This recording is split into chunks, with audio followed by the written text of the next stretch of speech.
Full Court Press. There is no stopping this team! The Aggies, the Jazz, the high schools. If it's the sport you care about, we're talking about it. Merrill for the lead. He's got it! It's the Full Court Press with Eric Frandsen and Ajay Salvesen. I'd hate to see how you balance your checkbook. I'm telling you, I'd hate to see you general manage a team. Y'all getting paid millions to act like... The Full Court Press on Sports Talk Radio, 106.9 FM, 1390 AM. The Fan.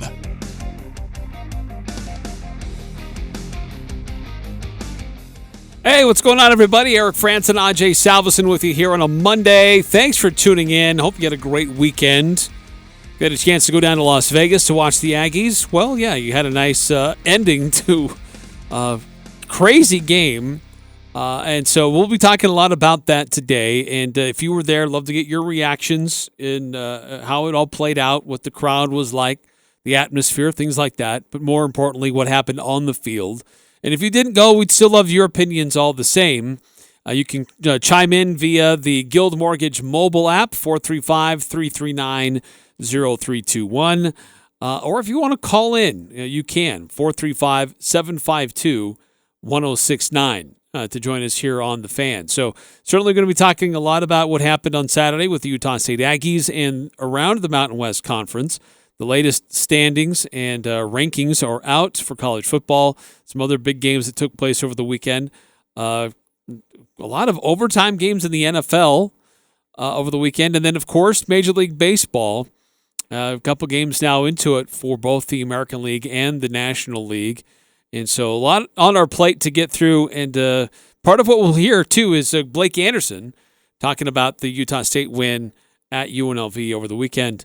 Also want to throw this out there. We discussed this a little bit tail end of last week, but certainly got a little bit of buzz over the weekend about the latest RPI rankings that were out for high school football and then putting together the pairings for the playoffs. And what does that mean for Region 11 and who will they face off against versus Region 10. So we've got all of that we're going to get through. And at 4:30, actually, we've got a representative from the Utah High School Activities Association, John Oglesby, who will be joining us, and he will help us explain and understand RPI and how they put the rankings together and how playoffs are going and all that kind of stuff. So that's coming up at 4:30 because look, I reached out to him on social media on Saturday. It seemed kind of controversial to me. I've been defending RPI all year, and we have the one undefeated team in 4A. Any human that watches them play knows how dominant they are. But according to the RPI, Ridgeline finishes the year at number 2. But Eric, you said it works. You said it's I know, right. Like I said, it's controversial. No. It works. It's so great. It's a perfect system. I didn't say it was a perfect system. It gives everybody a fair shot, and it does. Oh yeah, it's such a great system, Eric. It does take into account your full season rather than just what you did in region sure does, play. But man, just keep fighting for it, huh?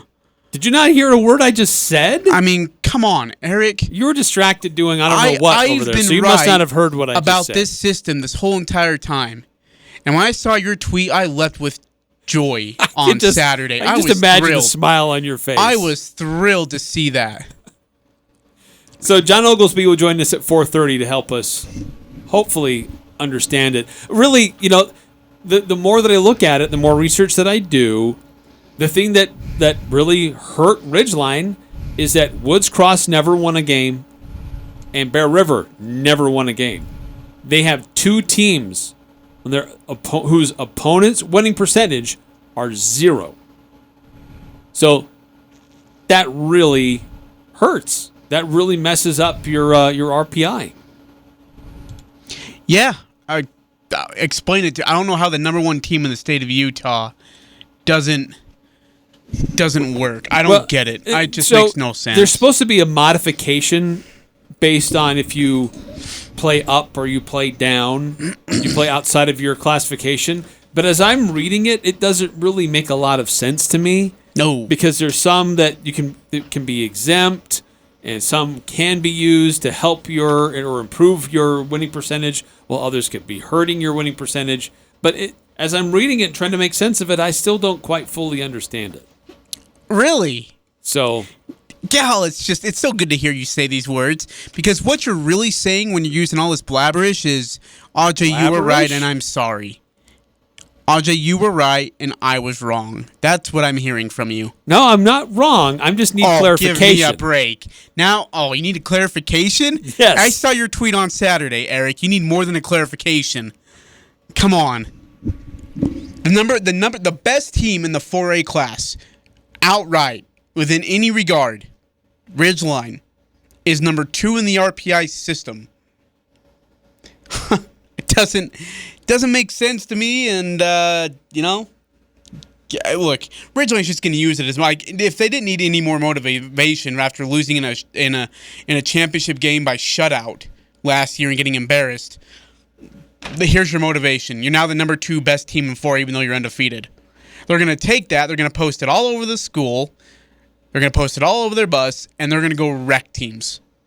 Again, I said it last Friday, last Friday, and I'll say it again.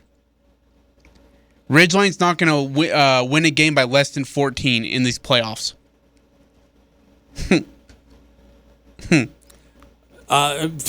Nobody has kept it within 21.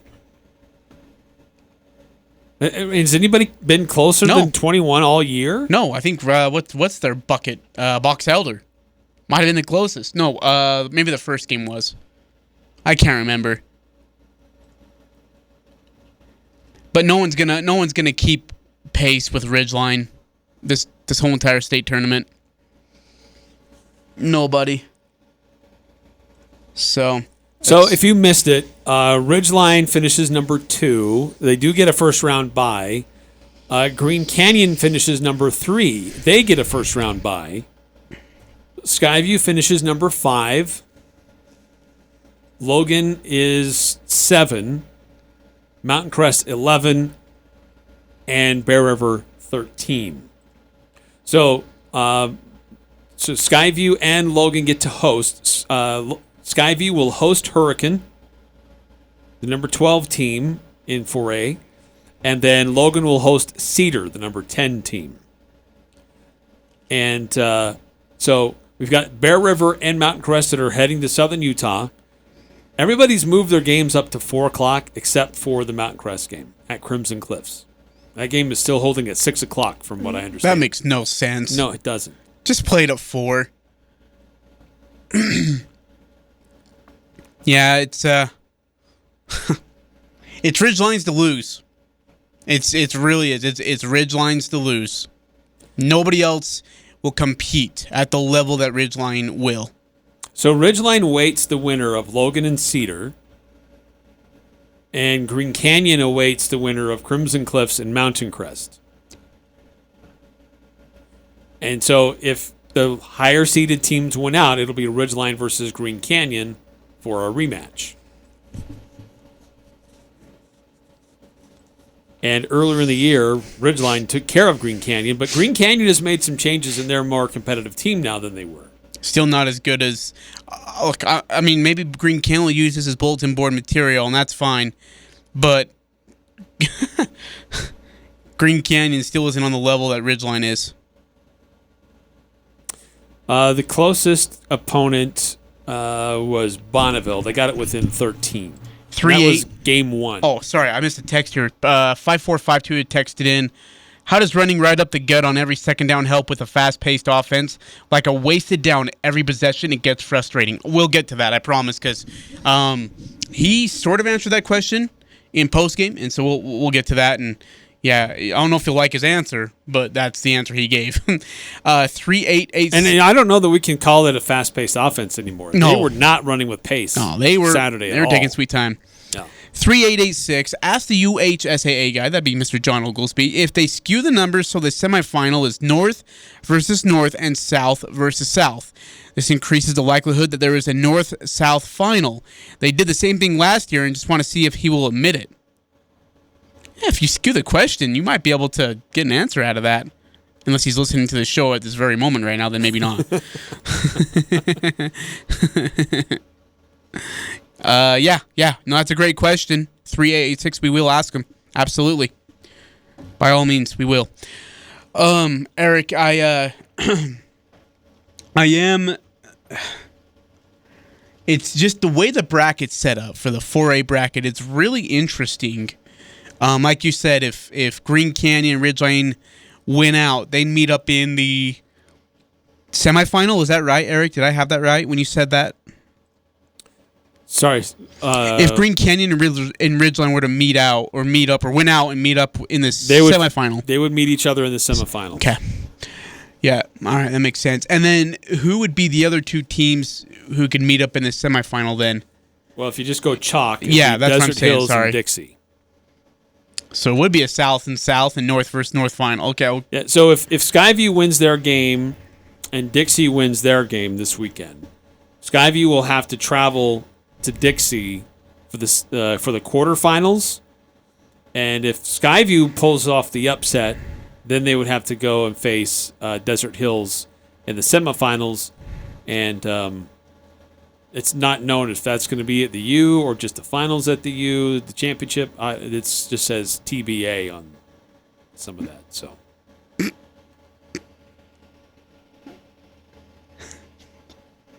Sorry. what? Sorry.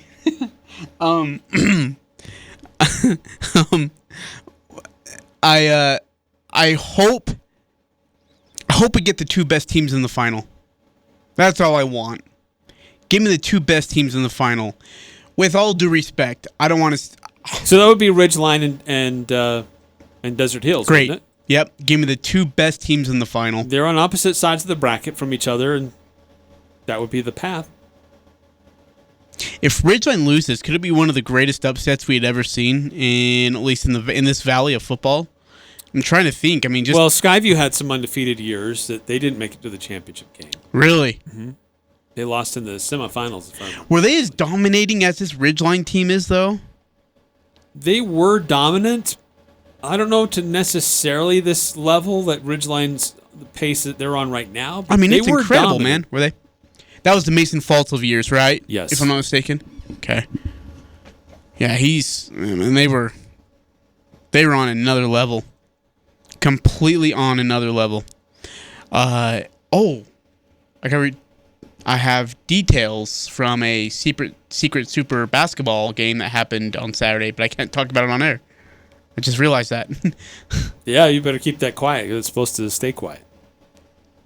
Eric, don't ask me about the super secret scrimmage on Saturday, will you? Do not ask me. By the way, the Utes are on the road on November 5th, so I guess if they wanted to play that game at Rice Eccles, the stadium should be free. And usually Rice Eccles is pretty good about letting them. But wait, where's 5A and 6A at, though? That's the question. Because BYU will not allow any high school games on their field. They never have been.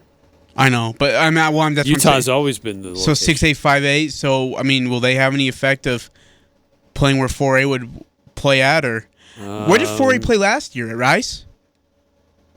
So there are a lot more schools in 5A, so their playoffs kind of get extended. Their semifinals are on November 11th. Oh, okay. And their finals are on November 19th. I forget we only have two teams in our two regions in our class. Whereas in 4A, the finals will be November 12th. Okay. Hey, how did Westside do? Westside and Preston, do we know how they're doing? I think they both. I know Westside won. Oh, good. 28 in a row or something like that. That's unreal. Crazy number. Jeez. Yeah, scoreboard's on Cache Valley Daily. Oh, that's where I should be looking. Yeah. My recaps. Let me pull that up. Photo galleries. Let me pull that up for you. Westside beat Aberdeen 53-0. Sorry. Preston lost. Sorry. Pocatello won 17-14. 5879. CSU football opened as a 3.5-point favorite. You gotta be crapping me. The ESPN Football Power Index for USU's game versus CSU has dropped steadily since week 1. Here's how the order's gone. 48%, 72%, 79, 71, 59, 57, 56, 49. How do we beat Colorado State? Execute your fourth down plays and have a kicker kick a field goal through the post. Do that and you're going to be just fine. Speaking of kickers, they've got one that makes his field goals. They kick a lot of field goals. So, okay, great. They've got a solid field goal kicker. That's nice. But that also tells you they can't punch it into the end zone. Hey, guess what, Eric? The Aggies can't punch it into the end zone. We went under center. Not when they get in the red zone. We went under center, and we fumbled the snap on 4th and goal. We went underneath the center on 4th and goal and fumbled the snap, Eric. We had a field goal kick blocked. Did we miss 2? One missed. No, 2 missed. Two and missed and one was blocked. Yes. We have and made all the PATs. I hope so. Would have lost if we didn't. Yeah. Hey, can I? Well, it's 4:17. What? Oglesby's at 4:30, right? Yes. I'll wait for the question after then. Maybe I'll ask in the 5 o'clock hour for you. And then, this week is Utah State Men's Basketball Media Day. They're on Thursday, I think, at 1. No, earlier, 12. I believe. So, and it'll be Justin Bean and Ryan Odom. So apparently Craig Thompson at the end of the Women's Basketball Media Day said the Mountain West is still considering expansion. Yeah, he held a press conference and I knew about it and I just totally forgot to go. Ajay. Don't. Okay? Do your job. No, shut up. Shove it. Yeah, he held a press conference for all media and availability for questions. Sounds like he said some things that would have been nice to have some audio. And Eric was supposed to be there, and he forgot to email me. So we missed it, Eric. I just need your help on that, buddy. As my secretary, you should be scheduling things on my planner. So, yeah, we missed it. But, yeah, he said some really good stuff. Wish we could have had that audio. Wish we could have asked some questions. Speaking of college basketball, preseason rankings came out, at least for the AP for college basketball. Oh. Gonzaga number 1, UCLA number 2. Gonzaga got 55 first-place votes. UCLA got 8. Wow, UCLA's that, yeah. I can see why. Colorado State received 11 votes. Oh, good. San Diego State received 5. BYU received 3. Don't really see any other team. Oh, Richmond received 13 votes. That's on the Aggies' schedule. So, I'm trying to see if there are any other teams on that the Aggies play that made this list or received votes, and I'm not really seeing any others. So, a couple teams on USU's schedule getting votes. It's a good non-conference schedule. Yeah, for the Aggies. It is. It's a great non-conference schedule. And then you could end up. Where's Oklahoma ranked? Oklahoma is not ranked. Oh, wow. Okay, never mind. Well, I was going to say, if they were to face Oklahoma in that Myrtle Beach championship, that would really help as well. And where's Iowa at? I don't see that they are ranked either. Jeez, what the fetch? How does Iowa go from top 10 team to not being ranked at all this season? All right. One particular guy graduates, leaves the program. Yeah, that might help. Again, just to reiterate, this is just the AP. Coaches' preseason poll is not out yet.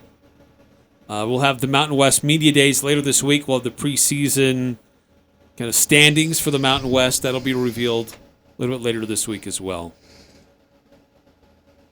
But, I want to go back to this question from 5879, and we'll get into this a lot more later in the week. How do we beat CSU? We got to be able to move the ball better than what New Mexico did. Colorado State only gave up 79 yards total. You have to be able to punch it into the end zone. Touchdowns, not field goals. And be content with them kicking field goals. That's okay. As long as you're scoring touchdowns and they're scoring field goals, you'll be fine. Yeah, but I mean, we got to score field goals too. Patrick just sent me a text. He says, if you truly do need a kicker that can do his job, then the Aggies would be much safer. getting blocked or having kicks blocked and missing the uprights disqualifies you as a kicker in my book. And it's true. Like, if we're having our kicks blocked and you're missing field goals, are you a field goal kicker, or are we like just throwing a guy who's like normally a safety out there and having him go kick field goals? What's going on in the special teams? The special teams is a much bigger concern to me than our running game or than anything else on this team. My biggest concern right now is the special teams. It's a mess, Eric. An absolute atrocious mess, and it needs to get fixed. Well, I guess Blake addressed that today in his media availability earlier this afternoon. Yeah, they were this week. I mean, if you look, I felt like we dominated special teams in this particular game, and as bad as we made mistakes in other areas, it was huge. I mean, with the exception of field goal kicking, the return game, both kickoff returns and punt returns, the ability to help ourselves with field position. You take the missed field goals out of the equation, and I would tell you that across the board really had very few mistakes.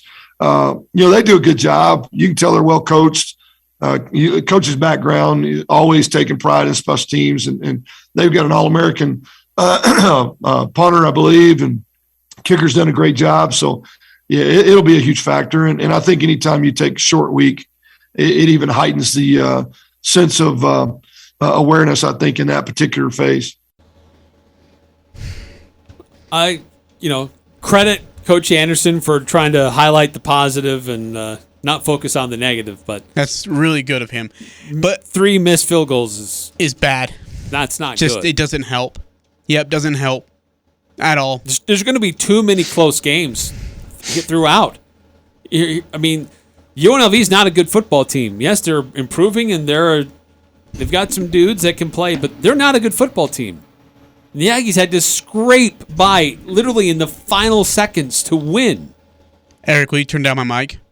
6391, thank you. They can just hear all the other outside stuff going on. Okay. I already have you dialed down. I'll gladly dial you down even more. 6391, thanks for the text. Appreciate that. Eric, do you feel... I hope that's better. Is it all the way down? I don't have the headphones on. No, you should have your headphones on. No, because our box doesn't even work. Eric, what is your biggest concern? Because it's great that we won, but you're right. UNLV is a bad well, it's supposed to be a bad football team that we beat by 4. That we needed a pick interception that wasn't intercepted because he was down. It was reviewed our way anyways.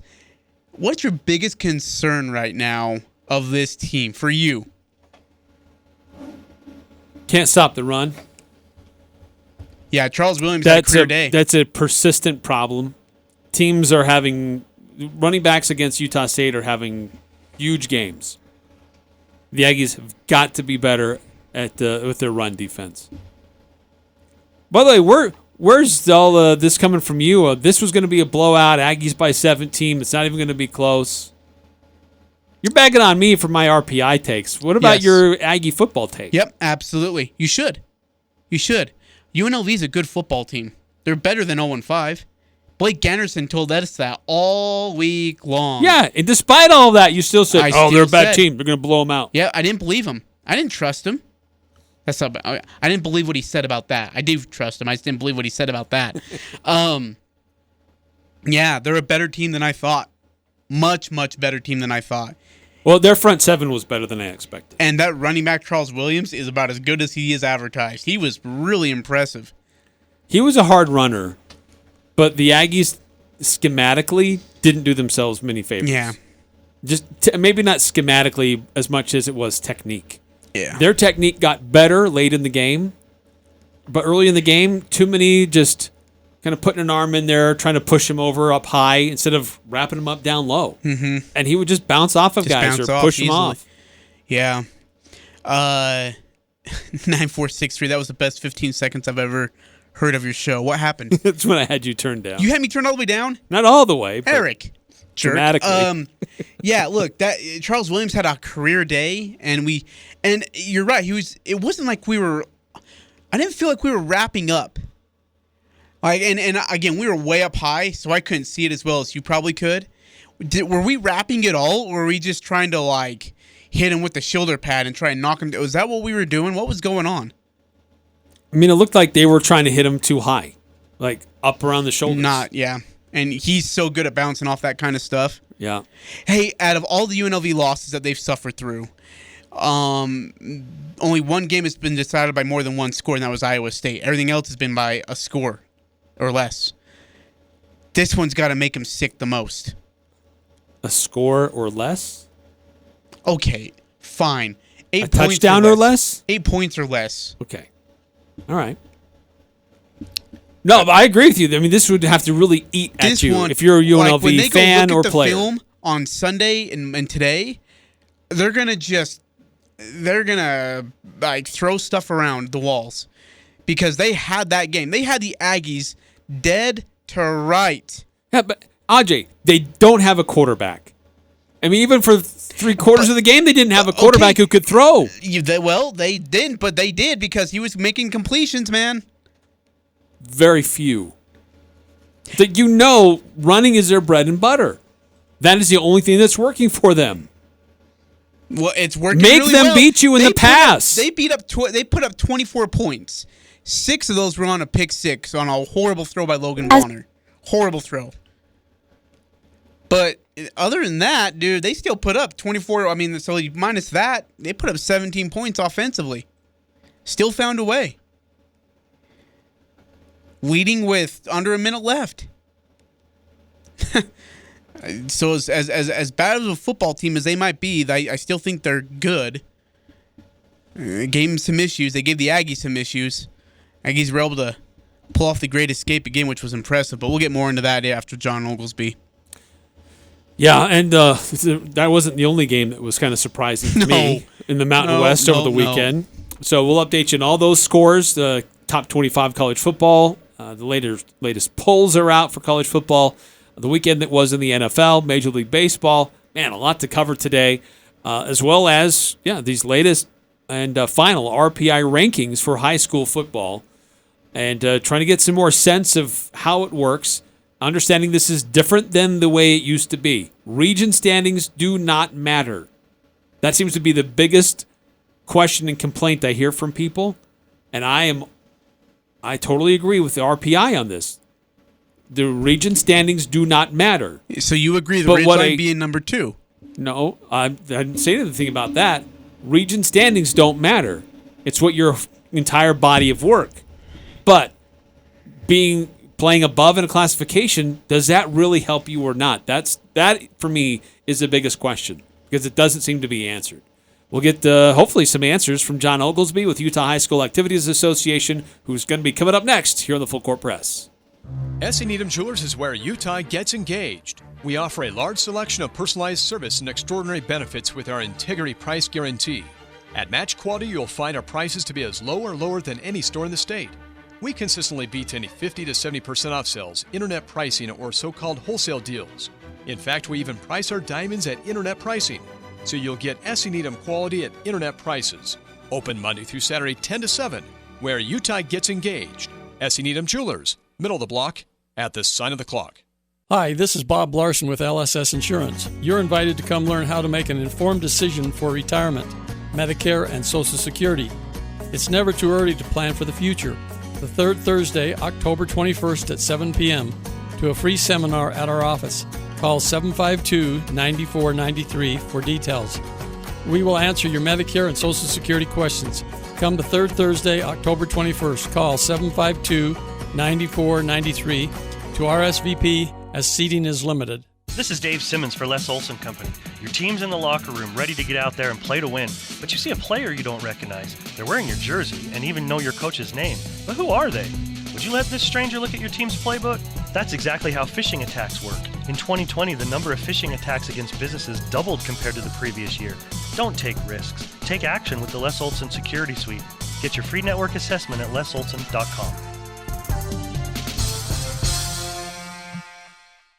This, Keep it on the down low here. is the Dan Patrick Show. And Matt LeFleur talked about his team not playing with intensity. They were the hungrier team, and that's disappointing. Ultimately, I did a pretty bad job getting these guys ready to play. First game of the season. A lot has happened. That, to me, there's no excuse for that. First game of the season. Yeah, they had more intensity than us. What? Dan Patrick. The Dan Patrick Show. Weekday mornings from 7 to 10 on Sports Talk Radio, 106.9 FM, 1390 AM. The Fan. The Aggies, Jazz, high schools, even the Pee Wee's T-ball team. It's the Full Court Press on Sports Talk Radio. The Fan.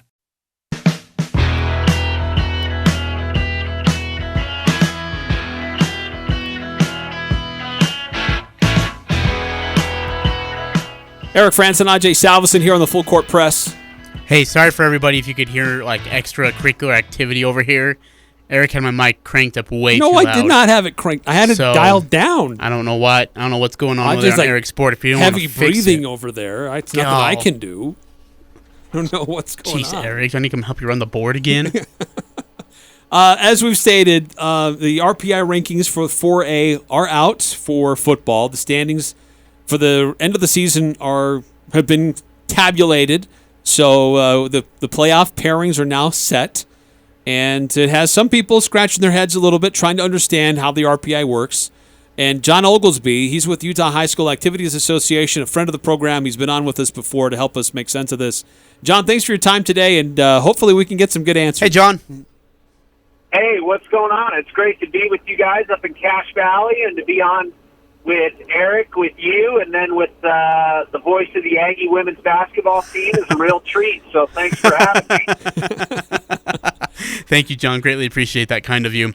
Before we get into the final rankings, how long has the state been, UHSAA, been implementing RPI? I know you were using it for some sports, but then you vastly expanded it just a few years ago. How many years have we been using RPI now? Yeah, this is the third year that we've used it. Yep. So third year we've used it, and keep looking at things every year and having conversations like we're having every year. So,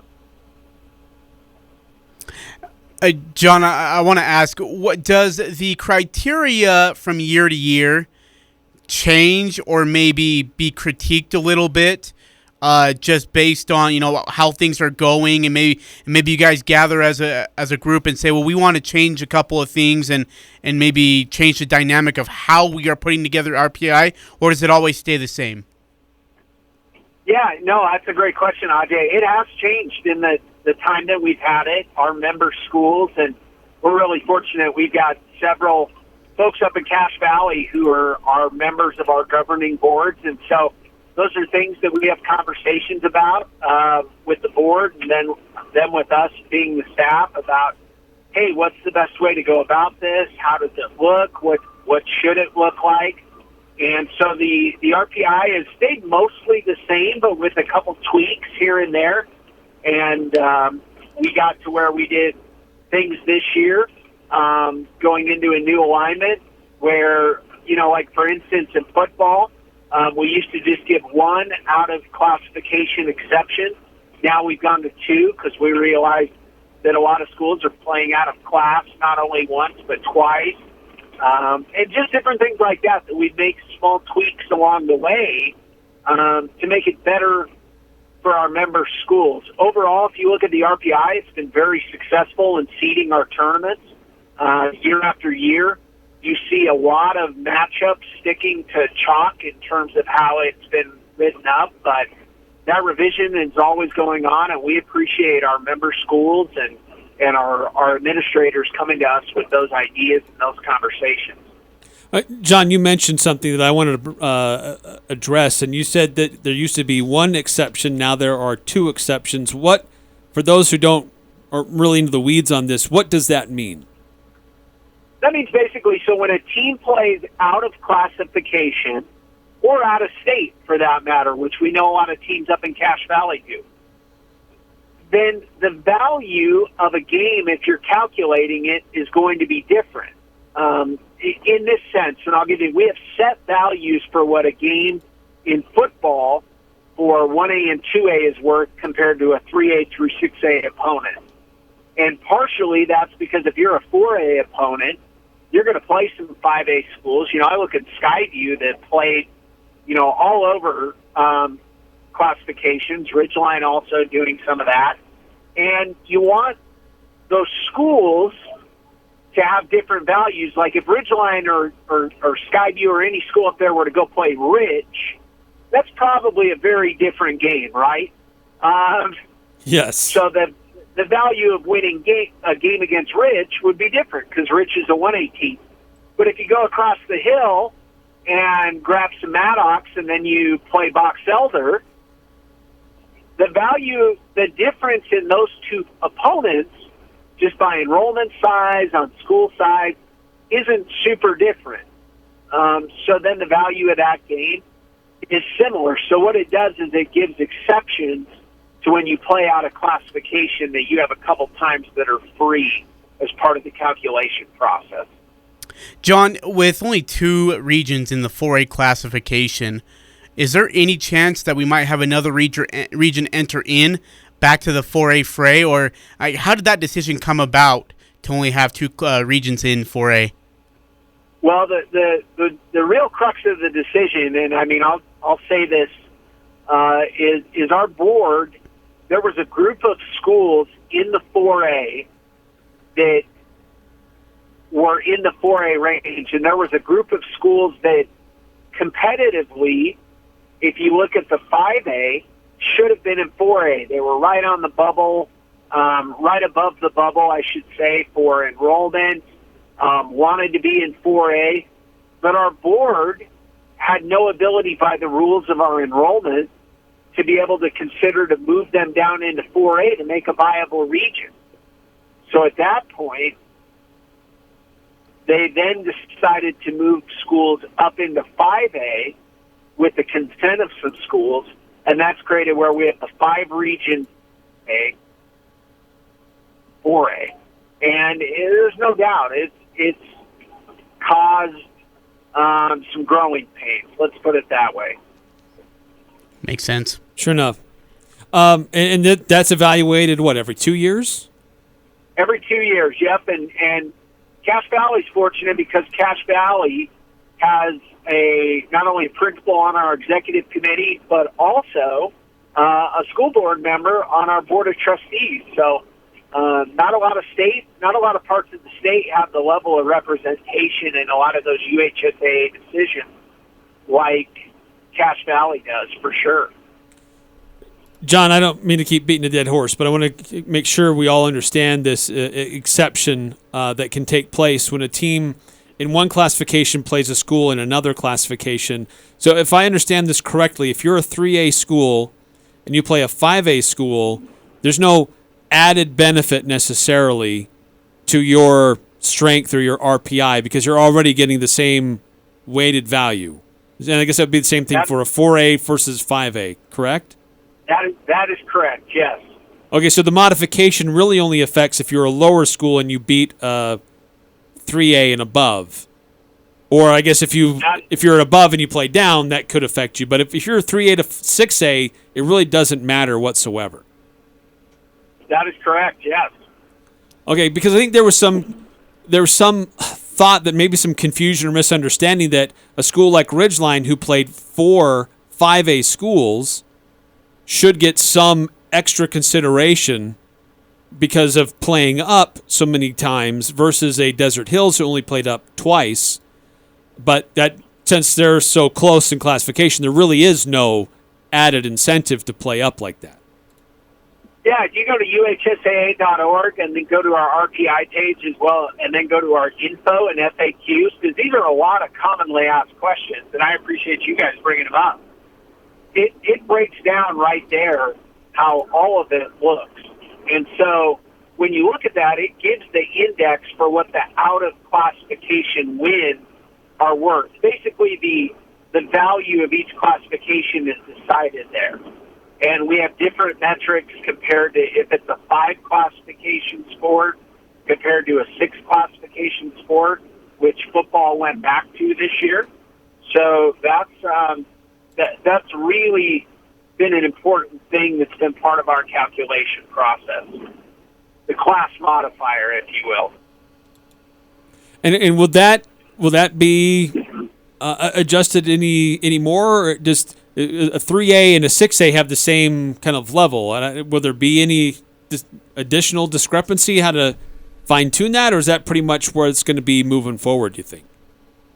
Well, that'll be where it is for this year, just with the way the board has voted to use the RPI.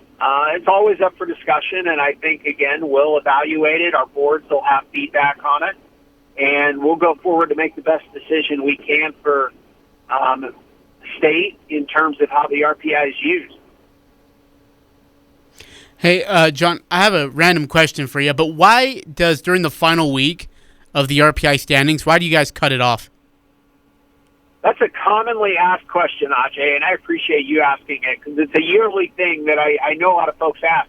The reason we cut it off is we go in and verify that scores are correct, that scores are complete, and then we also use a little bit of it to create some hype. There's a practical reason with verification and maintenance, but there's also the added sizzle of building some excitement for the release. So two-pronged reasons. Have you ever seen any cases where somebody might decide to play differently in a final week based on where the standings are and how competitive a game might be based on if they were to know what those standings were? Well, I mean, I'm sure it could happen. Number one, I know all of our coaches statewide are focused on the kids having success. And so as a coach, I believe that would be a very hard place to go into a game purposefully trying to not play well or not win solely to help with seeding. I just think that's so contrary to how our coaches are trying to instruct student athletes that it's not something I know we think about a whole lot as being a viable outcome. I'm sure it's happened, but it's really contrary to what coaches are trying to do for the most part. John Oglesby joining us here on the Full Court Press of the UHSAA. John, this has actually been a pretty fun fall sports season in almost all the sports. Volleyball, soccer, football. Been a lot of competitiveness in some of these actually regions and standings are coming down to the final game. How fun or how hard is it for you guys to have to wait till the final game of the season to be able to say, all right, this is how the RPI is going to look and this is what it's going to look like? Because again, just so many competitive regions in almost every single sport. It's really been fun and yet different. Yeah, no, it's been a great season, and you can tell with things in the state of Utah being a little more traditional this year, you can tell that a lot of people have come back to playing and have come back to being fans, and that's been exciting. It's been exciting to see people get those experiences again. And it's coming down to the last minute where the last score you're waiting on, there's no doubt that it is nerve-wracking and there's a lot of work. I'll give you a little example, if you're okay with it, of what an RPI the last night looks like for our staff. So we have a staff of, 3 to 4 people, plus we have our tech person as well as our social media person, and we're on a text string starting at about 7, 8 o'clock on a football night, managing scores coming in. So, okay, we're missing 3 games, and it's 9 o'clock. So then we'll wait for those 3 games to come in, and if we don't see them by a certain time, then what we do is we'll start making phone calls to athletic directors and coaches to get those scores. Once we get all the scores in, we then trigger an algorithm that calculates the RPI using the data from Max Preps, which requires a lot of computer programming coming into the season to make sure that's all functioning properly. And then from there, you have a mix of things. You have social media person working to get social posts ready to go, building graphics. You have our website person getting the website coded to be ready to go at a certain time with the information. You have our sports statistician who's building out brackets in PDF form so people can see who they're playing in a bracket, You have the sport director working to get communication ready to go for schools the next morning. It's an involved process.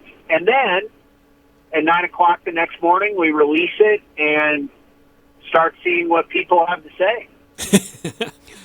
That's a great answer, yeah, John. that's That's a awesome. really, really good answer right there. Hey, with what is really cool about how UHSAA handles this is that championship events get to happen in really cool venues for these kids. I mean, for soccer, they go down to Rio Tinto. For football, they're down at the University of Utah. Basketball has kind of moved around a little bit, which I think is good. It makes it more regional, makes it so that it spreads it around for different fan bases and those students.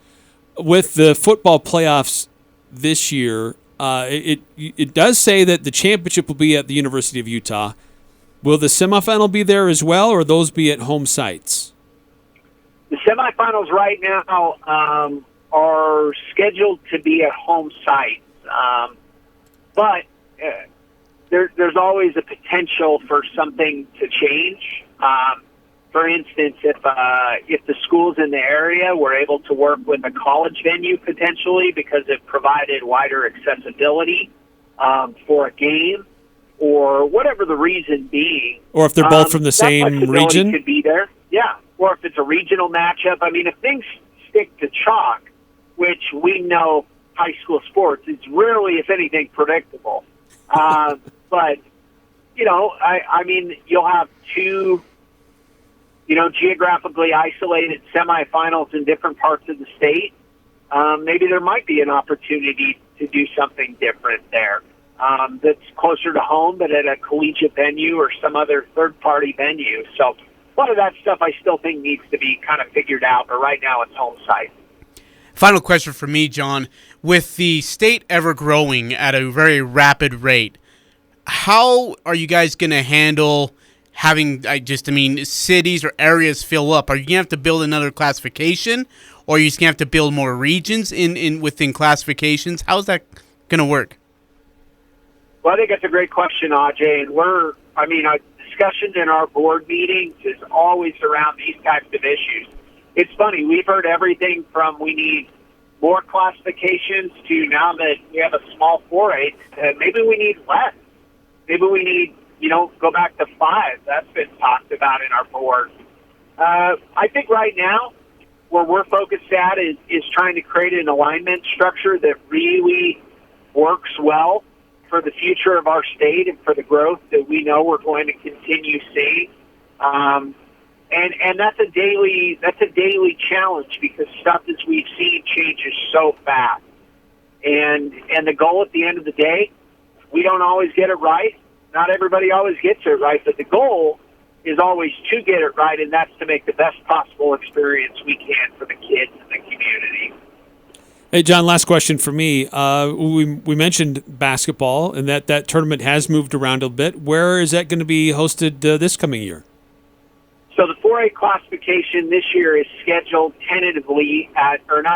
it's at Dixie State University. It'll be in a Monday through Wednesday format. We found that there were some schools that liked having us on a Monday through Wednesday, and so we're going to do that down at Dixie State this year. And then hopeful to be able to have it at a northern Utah location in 22-23. So we're already working on that and have had some very productive discussions to do it up north somewhere. And again, with those regions being on different parts of the state, it'd be nice to be able to move that 4A from the south up to the north the following year.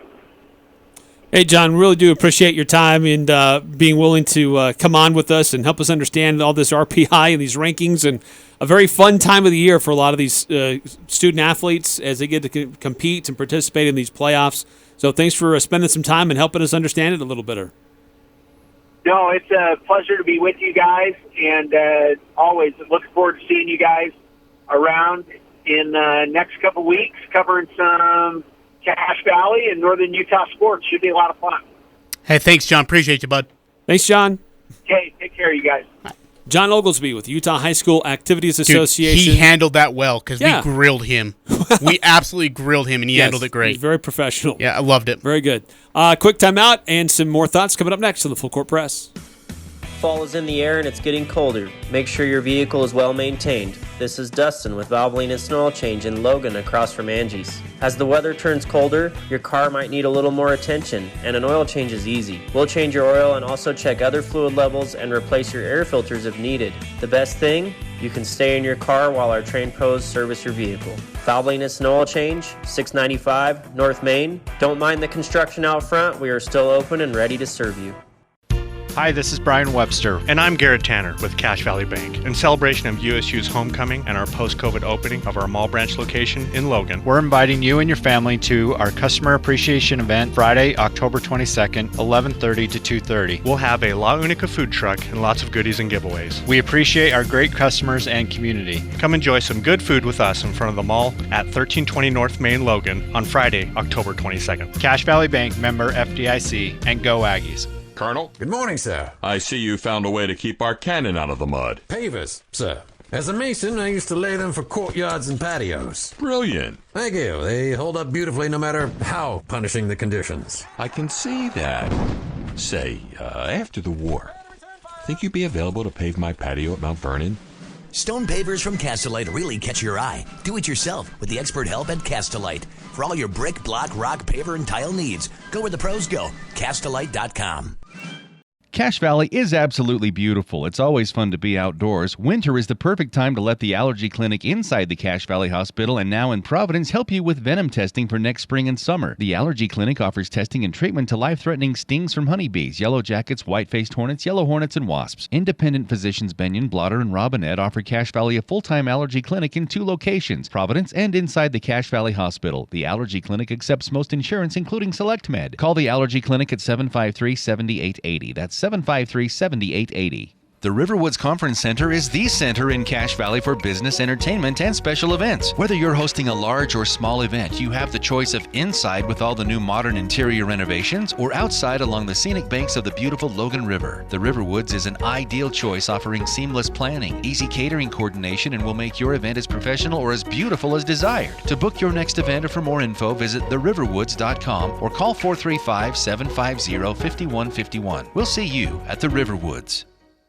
I'm here with Jay Broadbent from Alpine Home Medical. Jay, I hear your ads for CPAP resupply all the time. What do I need to do to just get that taken care of? It's easy. We can set up your CPAP resupply within a few minutes. We'll work out all the insurance for you, and then we'll start mailing the supplies straight to your door. You can even chat with a CPAP specialist online. Just visit us at alpinehomemedical.com. We'll have you sleeping better in no time. Alpine Home Medical, we bring wellness home. The new home for the full court press. Weekday afternoons from 4 to 6 on Sports Talk Radio, 106.9 FM, 1390 AM. The Fan.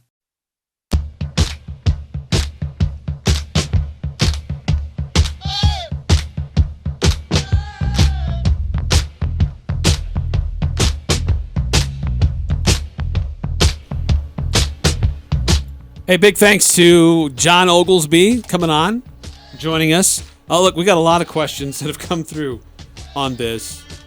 And, okay, so let's just dissect this a little bit. I think some of these questions we tried to address and work into I thought we did all right. The interview. Yeah. Why did they switch from region standings to the RPI system? This is from 1181. I think he answered the first, right? Yeah, that was early on. The multiple states surrounding Utah were using this and utilizing it. There had also been several years in a row where there was controversy with some of the best teams in the same region. Yeah. But you could only have one who was number 1 and one who was number 2.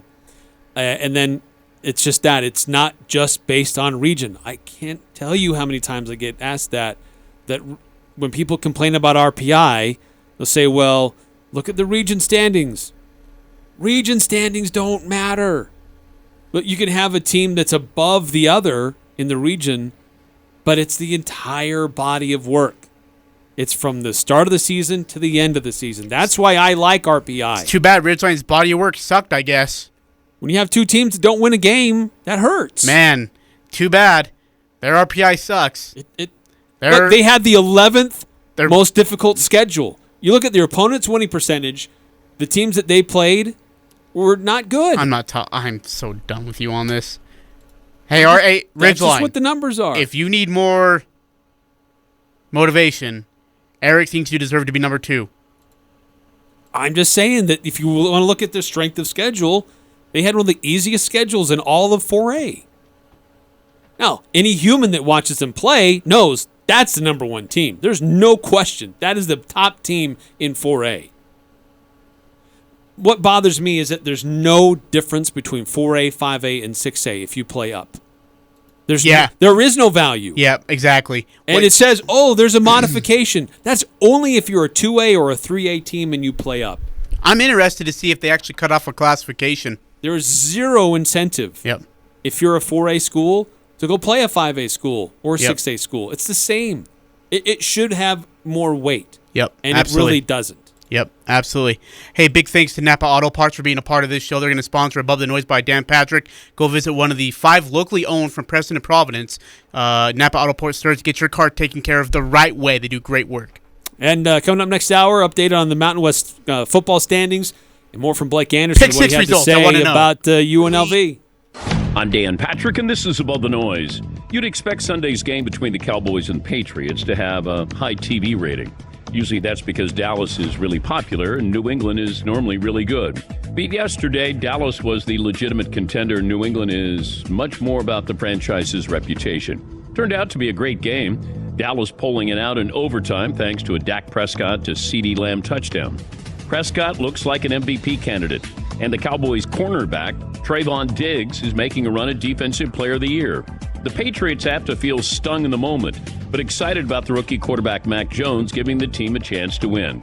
It's an odd role reversal. I'm sure CBS will take it.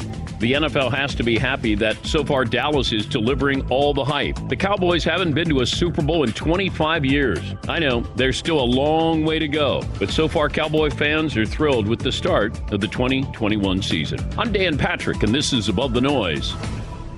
Whether you're golfing or working out, my body doesn't recover like it once did. And that's why I'm so thankful for Level Select CBD. I trust Level Select because it's formulated by actual doctors using high concentrations of CBD. I apply Level 3 sports cream to wherever I'm sore and let their proprietary blend of CBD go to work. Go to LevelSelectCBD.com, promo code DP30, $30 off your entire order today. $30 off LevelSelectCBD.com, promo code DP30, not available in Idaho, Iowa, or South Dakota. You want to hear something amazing? Discover matches all the cash back you earn on your credit card at the end of your first year automatically, with no limit on how much you can earn. How amazing is that? In fact, it's even more amazing because of all the places where Discover is accepted. According to the 2021 Nielsen report, over 99% of places in the United States that take credit cards take the Discover card. So get used to hearing the word yes more often. Learn more at discover.com/yes. 2021 Nielsen report. When you buy Napa Auto Parts, you're getting the best. Need a new battery? New wiper blades? When you pull into one of the 5 locally owned Preston to Providence Napa Auto Parts stores, they'll not only make sure you get the right battery or wiper blades, they'll even help you install it. And if you need other work done, they could even recommend a dozen Napa Auto Care Centers with ASE certified technicians. Napa Auto Parts. Napa know-how. Napa know-how. This is Nate Lamson with Valley Office Systems. Did you know that Valley Office Systems is a local company with Utah ownership, and we are debt-free with 47 years of industry experience? Valley remains your safe and smart choice for document solutions and all things office. Visit valleyofficesystems.com. The average text takes your eyes off the road for about 5 seconds. Stop texts. StopRex.org. When I grow up, I want to be a new pair of blue jeans. Give your garbage another life. Recycle. Learn how at iwanttoberecycled.org. Brought to you by Keep America Beautiful and the Ad Council. Sports Talk Radio, KLGN Logan, 106.9 FM, 1390 AM, and online at 1069thefan.com.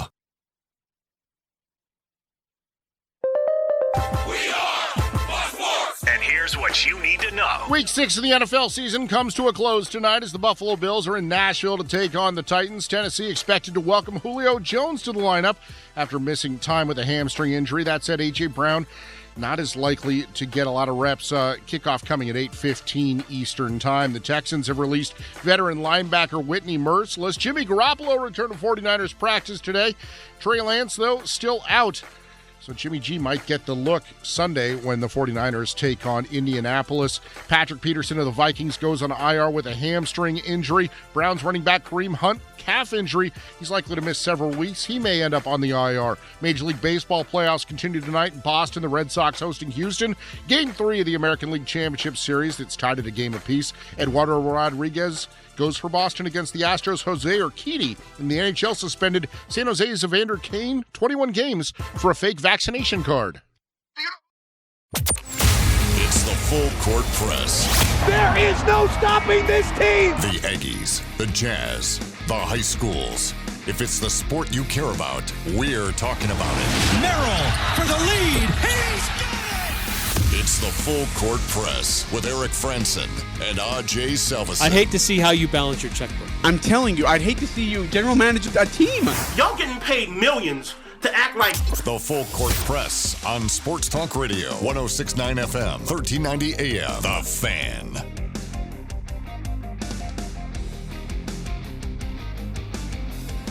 Eric Frandsen, Ajay Salvesen here on the full court press. Oh. You okay over there? Hi, Eric. Do you know what? Let's still got heavy breathing going on, or if we got that addressed? Okay. Well, I don't know. If you turn down my mic a little bit and not have me up full blast, maybe we Put would some have headphones under. on and know what you're doing over there. What do you mean what I'm doing over here? You have the board. It's in your hands. Control the controls, man. Do your job. You couldn't take care of the Craig Thompson media press conference, so that was not on me. Come on, be better. I forwarded you the email. We didn't get this text about RPI. Oh, hit me. Just real quickly, and we can move past this topic. RPI thing has me going crazy. Harkens back to last winter in the basketball RPI, where the region champions were behind the second-place team in the RPI. And in baseball in Region 11, Ridgeline was a region champion by 2 games and was behind Mountain Crest in the RPI. Makes no sense at all who they swept. Again, it's not about region standings. Yep. You have to abandon that. Yep.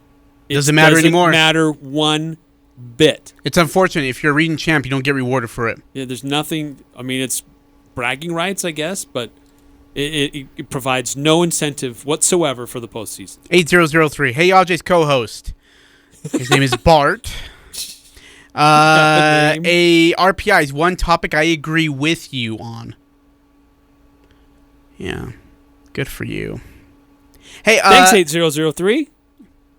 Oh, look, you guys are best friends now. How cool is that? Hey, a couple things before we get into the nitty-gritty of the Utah State football game, their win over UNLV, and Utah Jazz basketball, and so on and so forth. 2 things. Eric, Dickie V's got lymphoma again. Yeah, I saw that. Dick Vitale's battling cancer.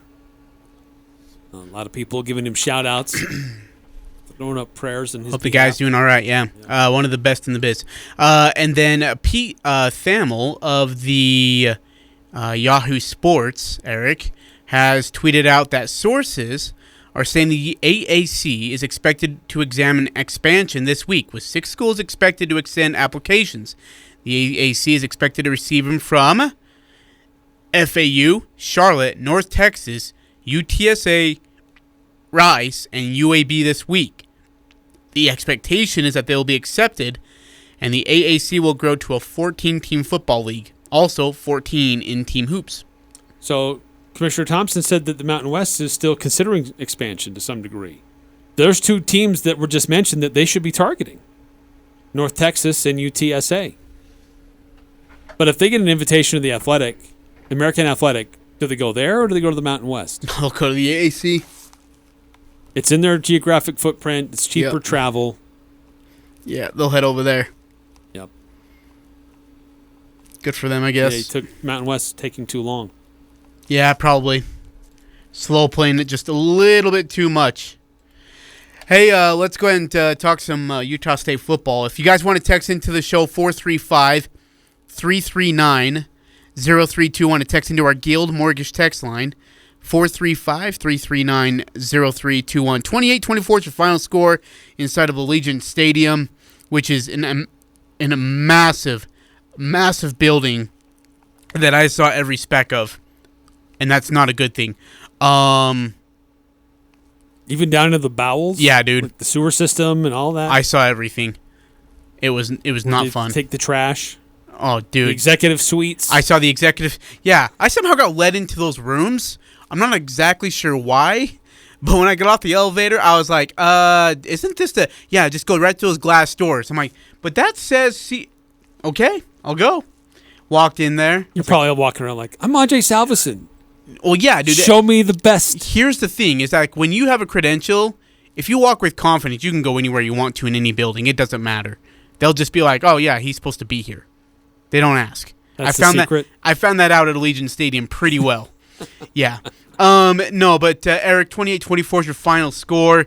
Aggies were down 17-7. We're down 24-21. We're missing field goals. We're fumbling snaps on 4th and goal. 5 fumbles. We're throwing 5. pick sixes. Thankfully, all they were recovered by Utah State, but 5. No, one of them wasn't. No, the oh, yeah, I guess it was. No, you're right.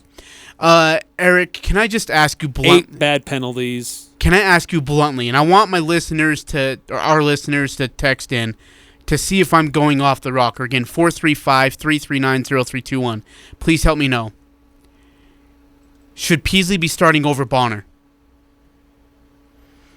Bonner didn't have that great of a game. I mean, he was good in the 4th, but overall he struggled. And that pick 6 was telegraphed like, I mean, dude, it was... The back saw it as soon as he let go. I mean, he saw his eyes from where they were going. 300 yards passing, basically. 2 touchdowns. 15-26. Did have 1 interception. 21 of 32 on passing attempts. I don't think that's horrible. Logan Bonner's the starter. 6891. Yes, he should. Peasley should be starting. 6860. Not only no, but heck no, Ajay. 6860 says. Bonner's made some bad plays. Dude, he's overthrowing receivers. He's underthrowing receivers. There's wide open guys that he's missing. Come on. But he has proven he's the better thrower. He's the better distributor. He can get the team down the field. Peasley can run with the ball if they scramble. Like, Bonner's going to get crushed in the pocket. Peasley is a better scrambler. But when it comes to throwing, with the weapons that the Aggies have, Bonner has proven he's the better, more consistent thrower. More consistent? Yes. That's tough to say, man. 4-4-4-6. Look at those times when they've both been on the field. Bonner has been the more consistent thrower. Yes, Peasley has better touch and can run. 5879. No, Bonner still needs to start over Peasley. I love Peasley, but he gets flushed out of the pocket too quickly. That is the one issue I have with Peasley, is that, like, just in the corner of his eye, if he sees someone just for a flash, he's out of the pocket. Not one of my favorite things. Yeah, and Peasley has a tendency to lock onto an area of the field. He can throw well on the run. He makes great throws on the run. Ability to scramble when he needs to. Sometimes he doesn't need to, and he does anyways.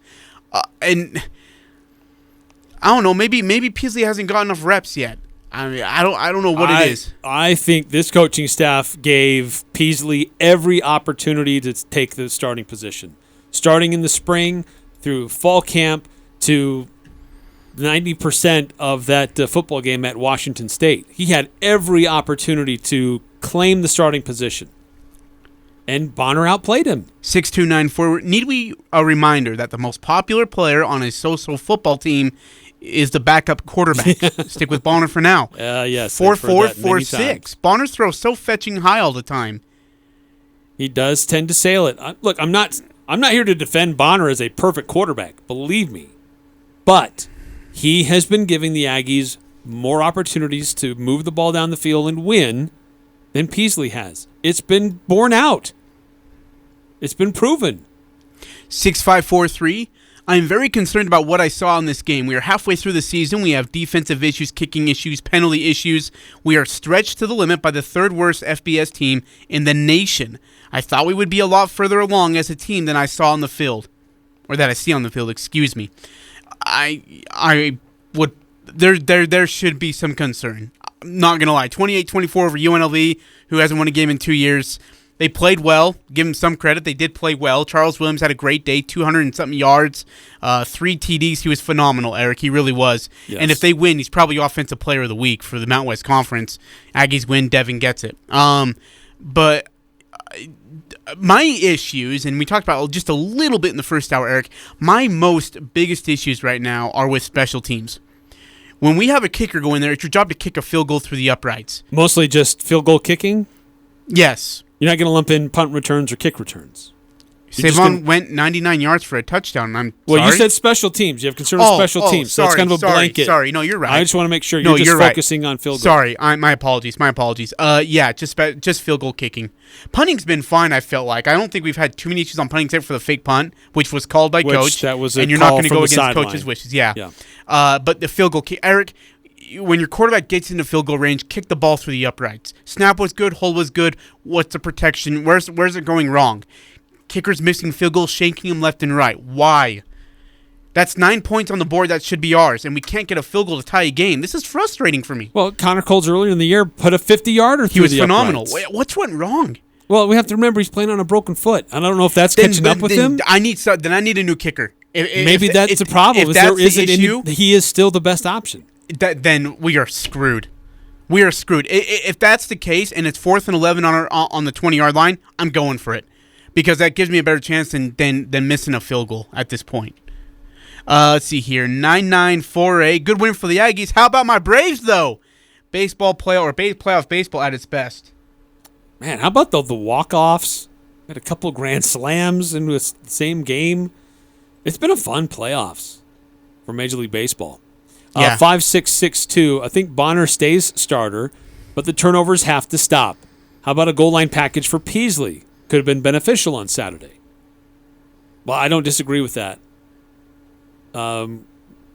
We hear Coach Anderson saying there are opportunities for Peasley to still stay part of this offense, and we have not seen him take a single down.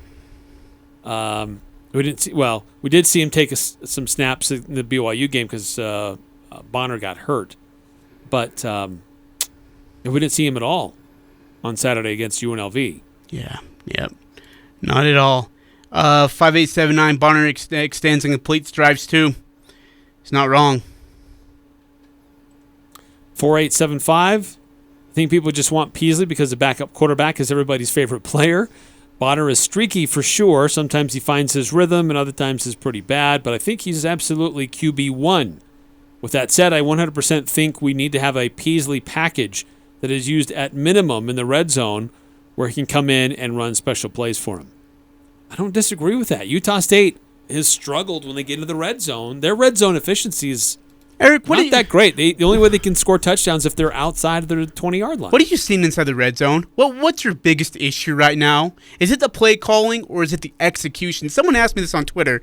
What is our biggest issue in the red zone? And I didn't know how to answer it. Like, I feel like it's more execution. We're running up, but at the same time, Eric, it's 2nd and 11. We're going to run it up for a yard up the middle, run right into the center's butt. We're going to go like full Mark Sanchez, Thanksgiving Day 2012, and run it right up the butt and gain maybe a half a yard. That doesn't sound fun. No, it wasn't fun. But can you tell how frustrating that is on 2nd and 11? Let's go for a yard. It is. Too often they find themselves way behind the chains on 3rd down. That being said, Utah State's not bad on 3rd down efficiency, but yes, when they get into that red zone, things tighten up with the defense. You don't have as much room. I think it is more of an execution thing than it is play calling. I mean, a couple fumbles, that's on you. That's on the players, not on the play caller. So, they just got to get better. More finely tuned on how they execute those plays, holding a block for somebody out on the edges. Those have been a little bit lacking at times. So it's an issue. Absolutely, it's an issue. Hey, and then Calvin Tyler was quiet, wasn't he? Very. And Al and I watching the game, it's like this is not the same Calvin Tyler that we saw earlier in the year. I don't know if that guy is fully healthy or not. Yeah. He just does not seem to have the same explosiveness. He kind of stumbles into the line, and then there's just a bunch of guys there that he can't go anywhere. He doesn't have a push. He's not strong enough to create space. He did have a few nice runs, But, yeah, he doesn't seem to have that same confidence or explosiveness that he had earlier in the year. So I don't know if there's an injury thing or something else that's going on there with him, because he did not look the same. Has not looked the same the last 2 games. Did we read the last 4875 text message, by the way, Eric? Or we missed Bonner? I read that one. Okay, sounds good. Hey, and then our offensive line needs to get healthy. We got to find a way. That would help a lot. This is so thin right now. I mean, he's playing with threads. I mean, on the offensive line, and so I might attack Bonder, and I shouldn't, because he's. I mean, that's a makeshift offensive line, almost from week to week of what they're dealing with, and he's just trying to make it work. And communication's so big between the line and the quarterback. He's doing his and actually the center and the quarterback, which by the way is flip-flopped as well. I mean, Cole Motes started on the offensive line, man. I mean, that's kind of where we're at with these guys. Cole Motes did. So in fact, Coach talked about how impressed he was today with Cole, and what in his very first debut, very first start, he was actually impressed with him. We'll get Jacob back at some point. I hope that's this week. He's day to day at this point. Typical wear and tear of the season. So I'd like to think he'll be ready by Friday, but it's a short week and he might not. I was super, super proud of how Cole went in and played. I think those are his first collegiate snaps at offensive tackle, and pretty tough circumstances. He made some mistakes along the way, but he handled himself really, really well, held his own with the exception of just a few plays. So super proud, and think he'll gain a lot of confidence from that, and may very well have to do the same thing again this week. Yeah. That's kind of where we're at there, huh? That not only affects, the timing for your quarterback, but what kind of gaps can you create in your running game? It's huge. Hey, and I can't see everything on the field live there as much as you might be able to see replays and such on TV, Eric. What did you see out of Justin Rice? No tackles in the first half. Seemed quiet most of the game. Were they doubling him, or what were you seeing from Justin that maybe didn't give him maybe that emphatic game that we always see out of him? I think they were running away from him. Yeah. I think they were always trying to chip him, and so that there was a body on him, so it would take up timing and space. I think the Aggies made a little bit of adjustments there, or he just figured out a way to get around it. But, kind of a quiet night for him. But big night for Shaq Bond. Hey, how about that guy? A guy who's been really struggling. And Coach mentioned it, too. That guy had been struggling with just, I think, trust issues with the staff. This is his 4th year, and he's worked with how many defensive coordinators? It's going to happen. And he's just trying to develop a relationship, trying to develop a trust with them, and finally has a great game out of it. He's healthy, had the knee brace off, looked comfortable out there, made a couple of big plays, 2 interceptions. One of them wasn't supposed to be, but who cares? Yeah. But that's great to see. Mountain West Conference Defensive Player of the Week. Great to see our defensive backfield. I thought they played really, really well. Had to make more tackles than I think they would really want to. But I thought the defensive backfield was really good, Eric. Yeah, I agree. Cash Gilliam made some plays. He got a little bit dinged up, had to leave. But he came back.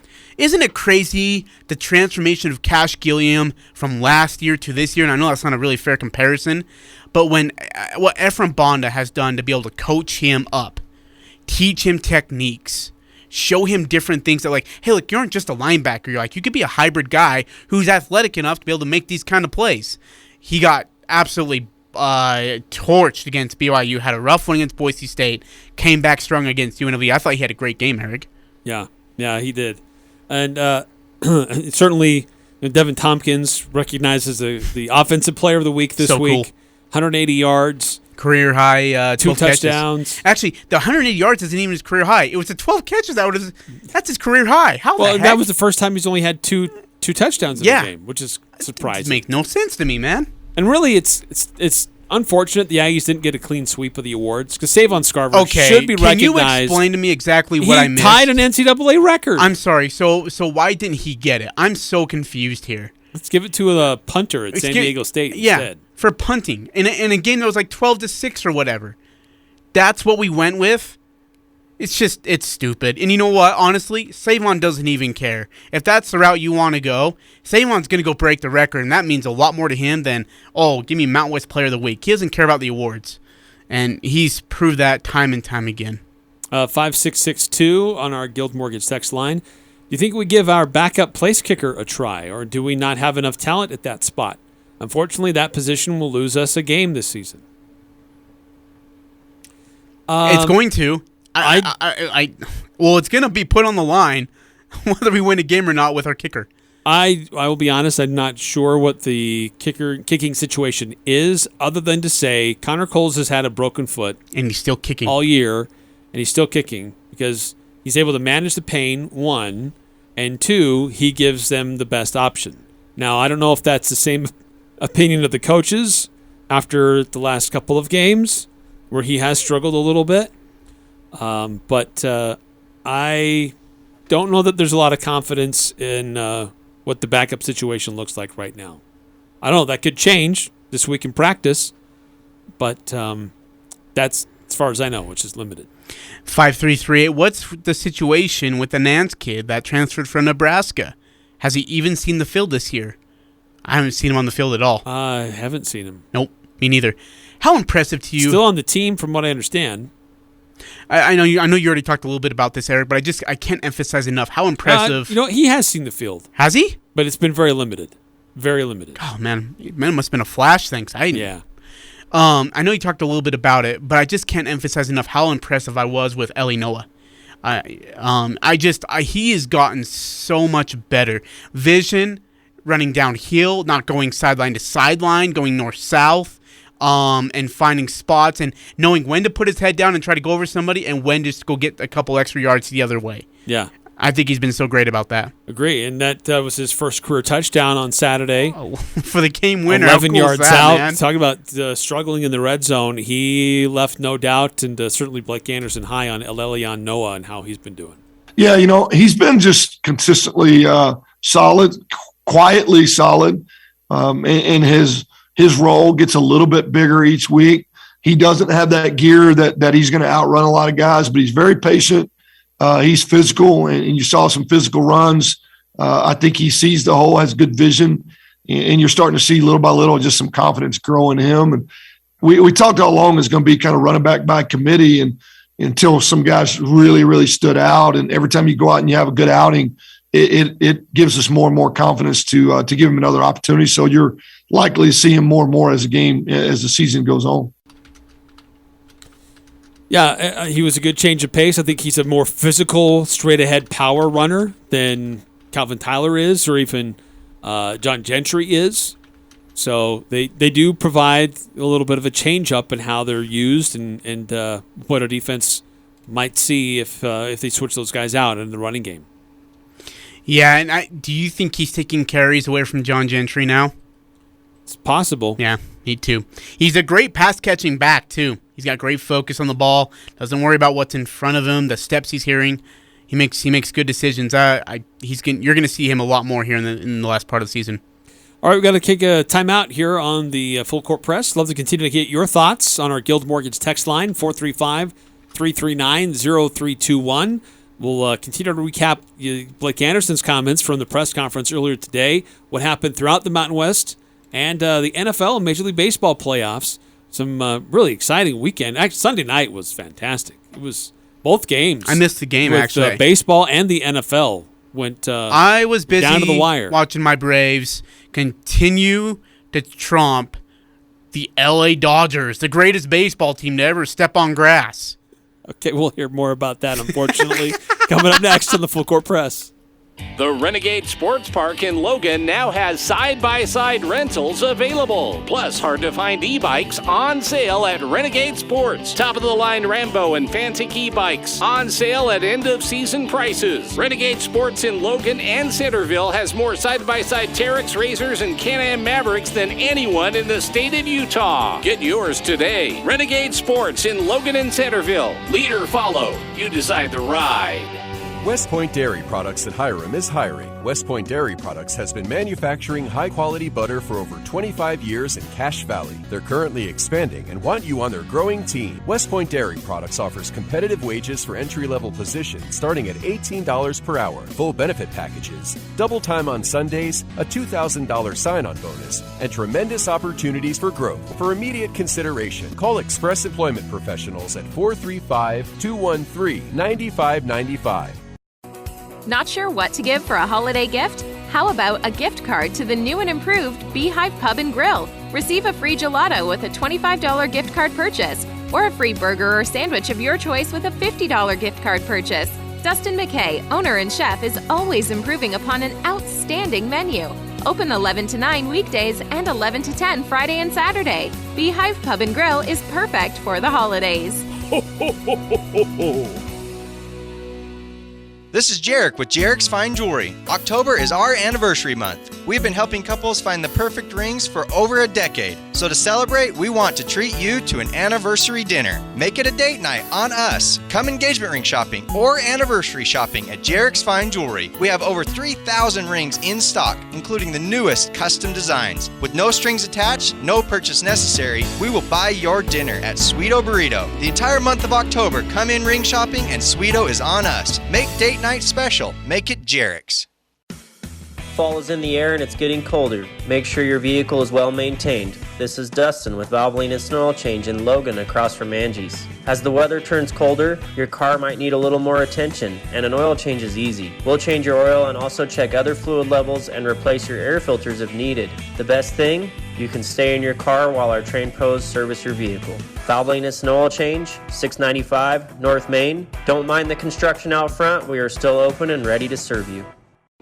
My Shiro doesn't always wear a cape, but she always has time for a hug, a smile, for going the extra mile. My Shiro stretches every dollar, puts in long hours, puts others first. But now it's your time, Mom. When you're ready to retire, we want you to be able to enjoy it. Get free tips to help boost your retirement savings now at aceretirement.org/Shiro. A public service announcement brought to you by AARP and the Ad Council. The Aggies, the Jazz, the high schools, the full court press on Sports Talk Radio, 106.9 FM, 1390 AM. The Fan.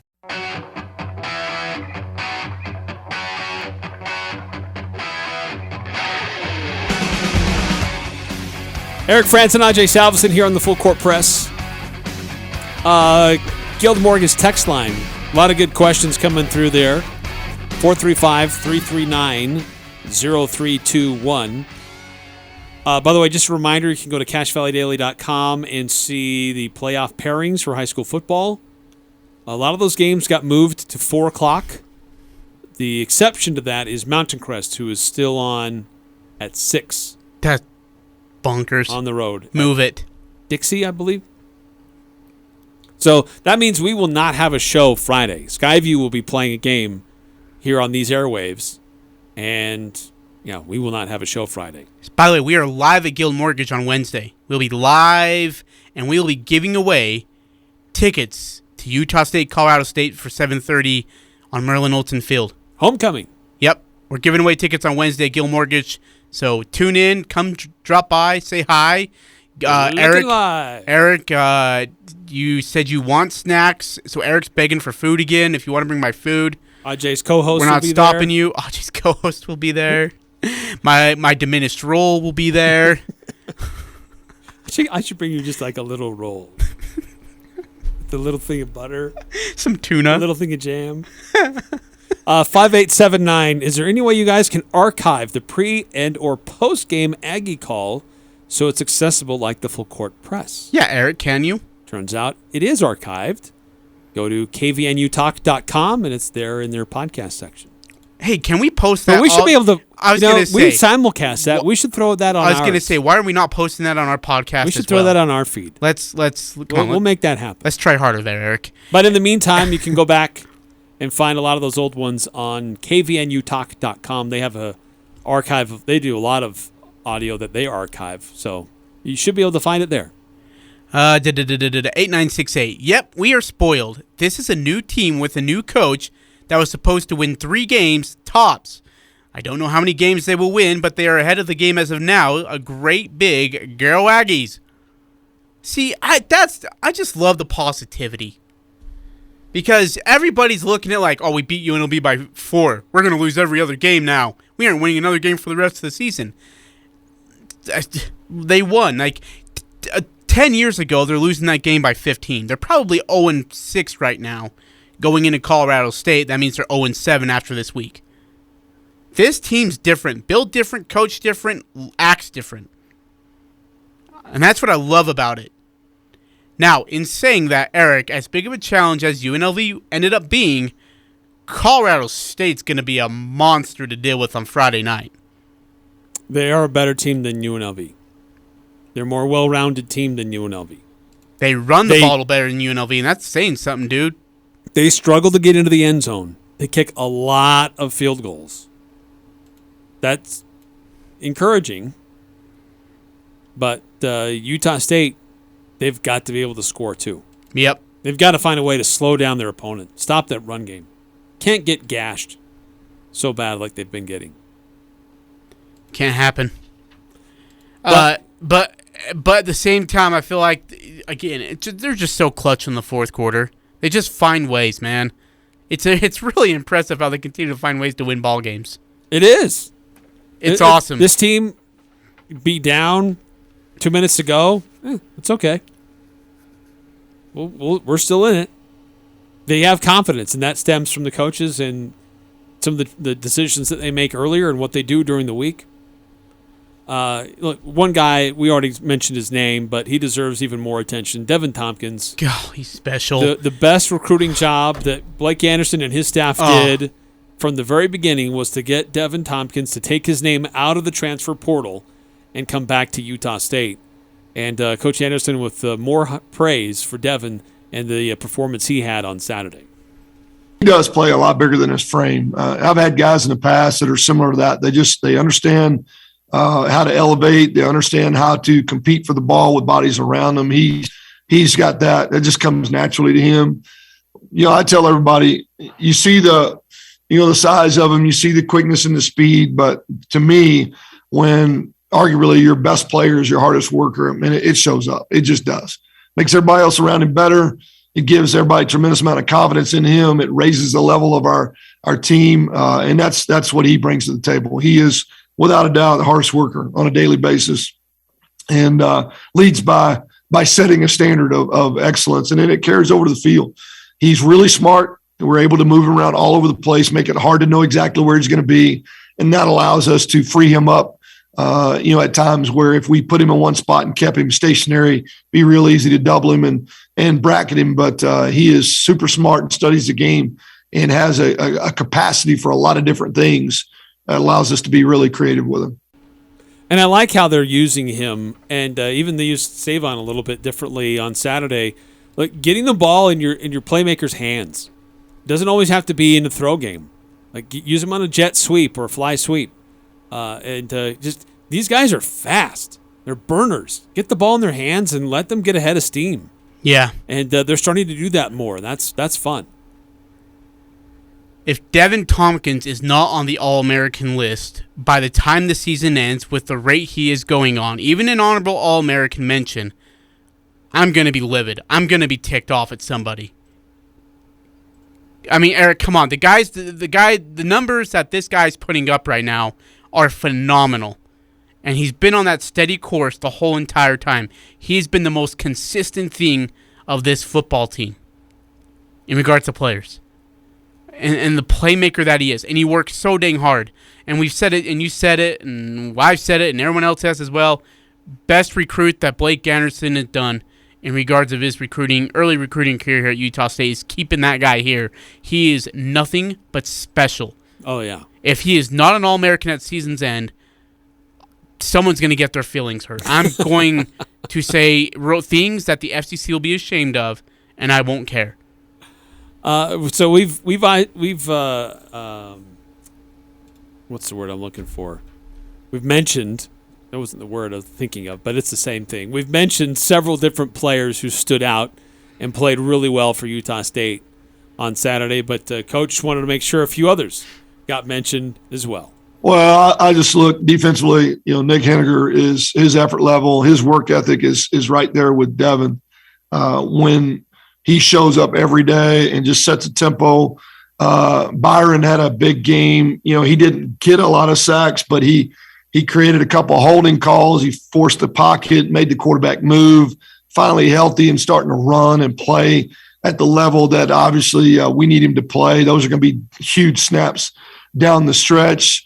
And I felt like, obviously Shaq being defensive player of the week, I mean, he'll tell you he struggled. He struggled to be healthy.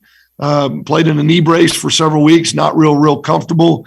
I think he struggled to trust exactly what he's being asked to do on defense. Sometimes a lot of experience can be one of your biggest weaknesses, and that may sound crazy, but you tend to think, well, I'll just do it the way I did it before. I've done this before. And I think he's really focused at buying in and trying to be way more detailed and really focused on exactly what coach is asking him to do. And he played his best game by far and clearly deserved to be the defense player of the week, but not so much of the turnovers that were created as much as his energy and his focus level and really just detailed playing a much more sound football game for us, and that makes us better on defense. I love that. A lot of other guys needed to be singled out for their efforts and what they did in the game. Yeah, absolutely. Shaq's one of those guys. Byron Vaughns was really good. Hey, I want to look at the receiving department. I want to get our listeners just thoughts on this. 435-339-0321 to text in. Devin Tompkins has been great. Brandon Bowling was held pretty quiet. Derek Wright I thought was really good last Saturday. Who are other receivers that need to step up?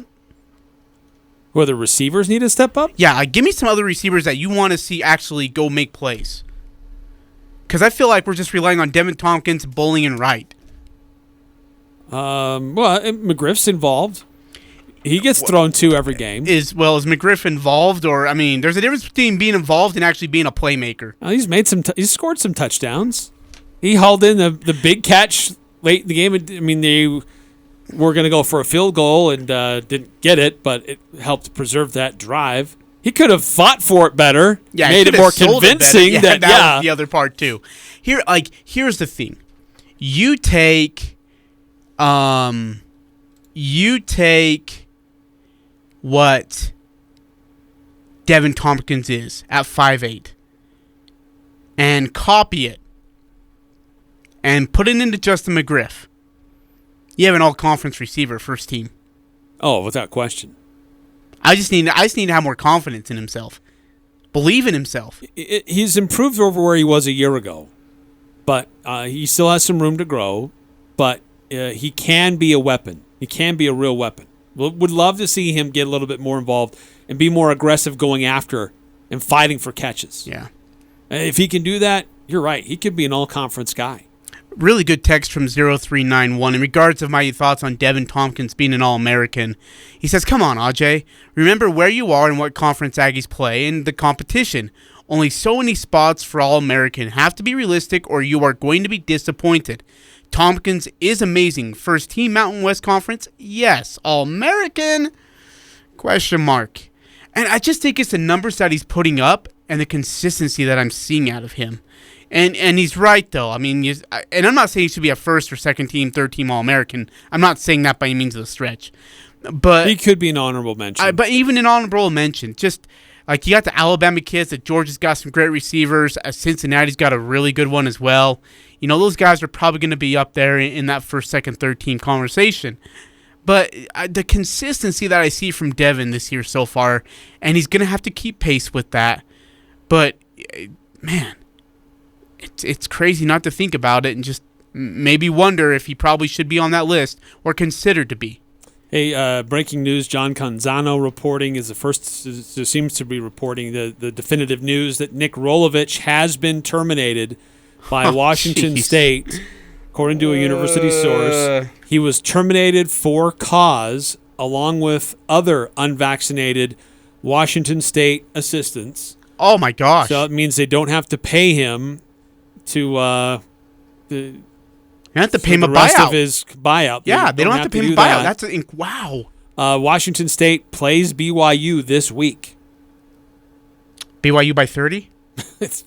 BYU's going to have a rout. 9463. Tompkins had a top 5 performance in the nation 4 weeks out of the 6.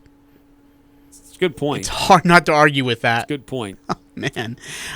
Okay, so and I saw that the players, the players were meeting with the athletic director, and those were it was the players and the athletic director, and that was it. They were going to have a meeting only in person. And that must have... Man, the Utah State Aggies got Washington State's head coach fired. Sorry, joke. Sorry. Yeah, that didn't land well. Wow. And this is on... It's on Rolovich. You knew the rules. They gave you so much time and so many chances. But not only that, does he lose his job? He doesn't get a penny out of it. Yeah, I know. He's walking out of there without a paycheck. Yeah. Wow. All right, so yeah, breaking news. Washington State canning Nick Rolovich because he refused to get vaccinated. Hey, and then applied again... for an exemption. It was denied and kept coaching. That's really too bad. Washington State was turning a corner. Yeah. They were playing some pretty good football. Beat Stanford this past weekend. But look, they doused him after the game. It's almost like they knew that, hey, we got to win one last game for Coach and go out there and get the win because he's not going to be here with us anymore. Yep. Hey, another reporter putting out again after Pete of Yahoo Sports said that 6 schools expected to send applications. Now Chris Vanini is also saying that they're expected and looking, and it looks like they will add the following: Charlotte, FAU, North Texas, Rice, UAB, UTSA. They are completely raiding Conference USA. Dude, who does Conference USA go after, Eric? No wonder they wanted to try to merge. They just got raided. They got pilfered. Eric, does Conference USA exist after this? Yeah, I mean they might try to. Oh, dude, they're done. Take some from the Sun Belt, or try to elevate some teams into the Temple's got to get out of there. FBS. Temple's got to get out. They got to go find somewhere to play basketball at, or else their program's going to get. Their football program's already going to be killed off, but their basketball program's going to be hurting too if they don't get something fixed and fixed quickly. Oh boy! Wow. By the way, it was a state deadline in Washington for all state employees to be vaccinated. Did you see the 2 videos of police officers being there let were some go? Police officers, that's true. And they videoed other signing off. State employees had to get canned today. Oh, man. Wow. Oh, boy. All right, when we come back, we need to go through the rest of the weekend for the Mountain West, Major League Baseball playoffs. There have been some fun games. Well, this is a great playoff. Yeah, there has been a fun couple of games, and they've both occurred in Atlanta. And I think we need to focus on that. So I'm looking forward to doing that.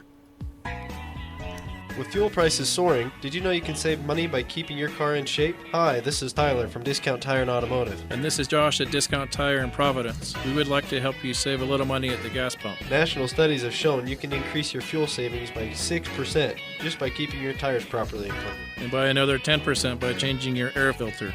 That's 16% in fuel savings without hardly any effort at all. We'll make it even easier for you. That's right, Josh. Just bring your vehicle to one of our 3 Valley locations and we'll adjust your tire pressure and check your air filter for free. No charge to help you save up to 16% at the gas pump. And be sure to ask us about other ways to increase your gas mileage and save money at the pump. Ask about our guaranteed lowest prices on our energy-efficient Michelin or BFG tires. That's at Discount Tire and Automotive, Logan, Smithfield, and Providence. Discount Tire, where our people make the difference. Discount Tire.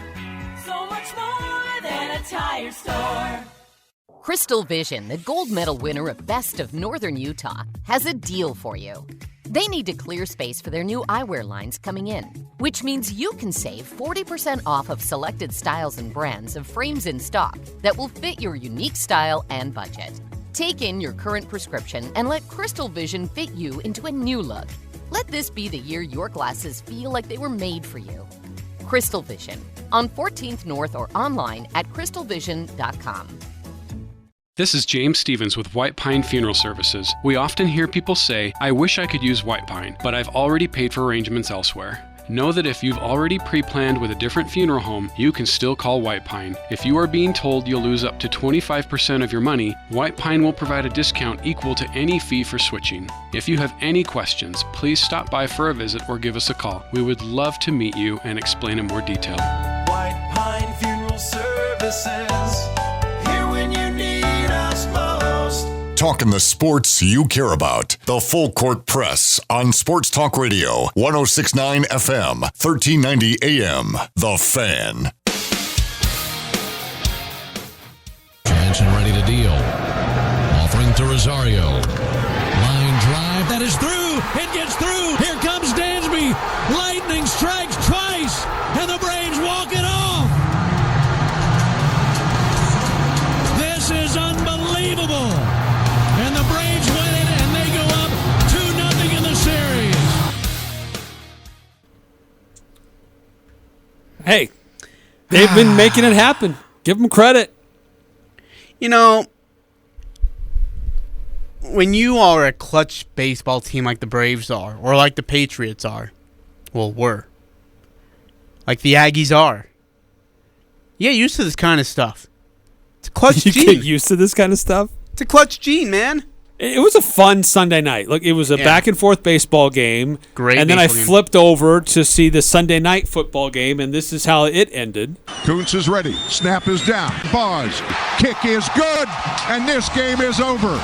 The Pittsburgh Steelers, well, it wasn't the Mona Lisa, but it certainly is their second win in a row, and they head to the bye at 3-3.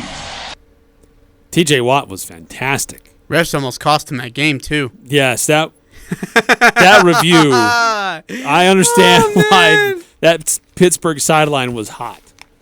I mean, in the end, they still win, but... yeah, if they wouldn't have won, wow. though, holy smokes, there would have been some pitchforks and fire sticks coming out. Quickly, quick run-through of the Mountain West over the weekend. It started Friday night. San Diego State and San Jose... boring game through regulation. Not to the Mountain West Conference. And then it got exciting in overtime. Love the punter. San Diego State wins it in double OT, 19-13 on the road at San Jose. Spartans are now 1-2 in conference play. San Diego State undefeated. Fresno State beat up on Wyoming 17-0 in Laramie. Colorado State beat up on New Mexico, only allowed, 76 yards of total offense. So that Colorado State defense, for real. They did kick 5 field goals, the Rams did, as part of their scoring. Air Force on the road at Boise State, picking up the win, 24-17. Boise made a lot of mental errors in that one. They had a goal line stand. They called timeout. They bring guys back in after the timeout, only had 10 guys on the field and couldn't execute and get it across the goal line. So they made some real mental errors in that game. Coach Avalos calling out his players for being late to meetings. Oh, man. Yeah, did you see that There's tweet? some real controversy in what's going on in Boise. Yeah, that's not good at all. One of their worst starts they've had in 20 years. Yeah, and 25 dude, they're on. If they lose it, and they'll lose a couple more because Nevada, I think, is going to get them. San Diego State's going to get them. I think Fresno gets them. They may not make a bowl game this year, Eric. Boise State 3-4 overall, 1-2 in conference play. Boy, and then that's on not late good. night in Reno, Nevada beating Hawaii 34-17. That game was close to the first half, and then UNR pulled away in the second half. Yeah, I didn't expect But anything less than that. Hawaii had some quarterback issues, and Nevada took advantage of that. Hey, really quickly in top 25 action, Purdue. How about Purdue beating Iowa 24-7? Just huge. smacking them around. Just domination. Cincinnati. They win 56-21 over UCF. Oklahoma dominates TCU. Alabama all over Mississippi State. Michigan State only wins by 5, but they get the win nonetheless over Indiana. And then Oklahoma State, 32-24 winners over Texas. Boy, Steve Sarkisian needs to put it together and do it so quickly. It's like a yo-yo with that team. I don't get They'll have him. 1 week they're fantastic, and Yeah. another where they just really struggle. Speaking of which, how about yo-yos? Auburn beats Arkansas by 15, 38-23. I don't get that at all. Yeah. Doesn't make any sense. And then Utah, one of the really good feel-good stories in the country. They lose a player due to another tragic death. They come out and the quarterback quits on the team. Yep, and they turn around. They get a couple of big wins at USC and then beat Arizona State by 14, 35, 21.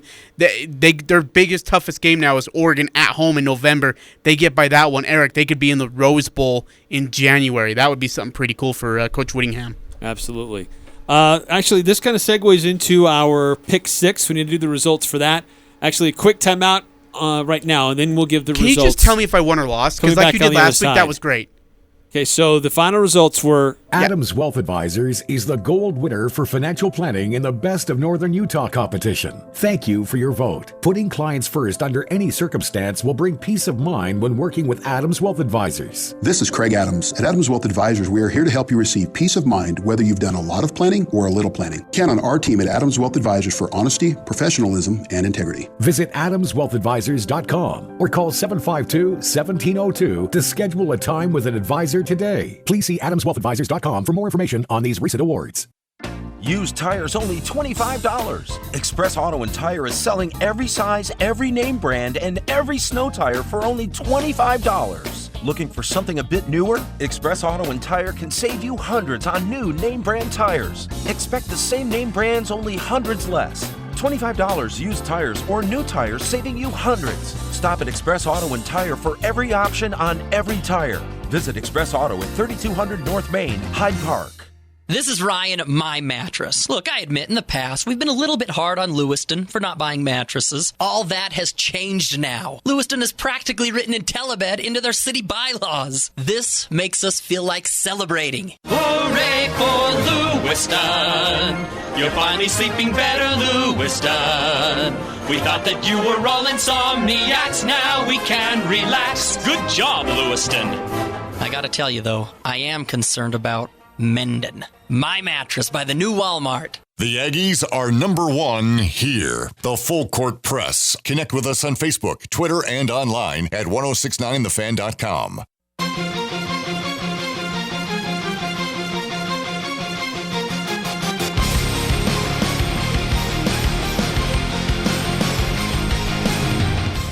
So, sounds like we got cut off there as we were going through our results. Yeah, let me ask you again, Eric, and this time answer the question. Okay? Just tell me who won. Did I win or lose? Okay, Sam Merrill points at Chicago. No! Lime said at 10.5. He only had 3. We both took the over. USU passing yards. I was a little aggressive here. I put the line at 375.5. Did you set the over, too? And I took the over. The actual was 298, so you got that one right. You took the under. Baltimore over the Chargers by 3.5. You took the over. I took the under. Chargers won, didn't they? It was Baltimore by 28. Oh, never mind. 34-6. So right now you've got 2. I got 0. Home runs between the Astros and the Red Sox in Game 1. There were 4 home runs. I said 4.5, though. You said 4.5. I took the under. You took the over. Georgia over Kentucky. You set the line at 21.5, and it was Georgia 30, Kentucky 13, so it was actually 17. I took the under on that one, so it's 2-2. Comes out of this one. Texas Tech at Kansas. I lost. 41-14 was the final score.